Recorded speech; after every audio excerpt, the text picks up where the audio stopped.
భారత star cricketer Rohit Sharma అంతర్జాతీయ career ముగింపు దశకు చేరుకుందనే వార్తలు క్రీడా ప్రపంచంలో కలకలం రేపుతున్నాయి. ఇంగ్లాండ్తో చరిత్రాత్మక లార్డ్స్ వేదికగా జరగబోయే మూడో వన్డే రోహిత్ శర్మకు చివరి అంతర్జాతీయ మ్యాచ్ అయ్యే అవకాశం ఉంది. రోహిత్ ఇప్పటికే టెస్టులు మరియు టీ20ల నుంచి వైదొలిగారు. 2027 వన్డే ప్రపంచ కప్ కోసం యువ ఆటగాళ్లతో కూడిన కొత్త జట్టును సిద్ధం చేయాలని బీసీసీఐ భావిస్తుంది. ఈ ప్రణాళికలో భాగంగా రోహిత్ శర్మకు చోటు లేదని సెలెక్టర్లు ఆయనకు స్పష్టం చేసినట్లు సమాచారం. భవిష్యత్తులో శుభ్మన్ గిల్ మరియు యశస్వి జైస్వాల్తో ఇన్నింగ్స్ ప్రారంభించాలని సెలెక్టర్లు భావిస్తున్నారు. ప్రస్తుత ఇంగ్లాండ్ సిరీస్లో మొదటి 2 వన్డేల్లో రోహిత్ శర్మ ఆశించిన స్థాయిలో రాణించలేకపోయారు.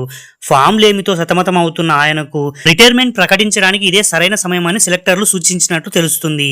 ఈ నెల 19న లార్డ్స్ మైదానంలో ఇంగ్లాండ్తో జరగబోయే మూడో వన్డే తర్వాత హిట్మ్యాన్ తన రిటైర్మెంట్ గురించి అధికారిక ప్రకటన చేసే అవకాశం ఉందని ప్రచారం జరుగుతుంది. దీనిపై రోహిత్ శర్మ ఎలాంటి నిర్ణయం తీసుకుంటాడు అనేది ఇప్పుడు కోట్లాది మంది అభిమానుల్లో ఆసక్తికరంగా మారింది.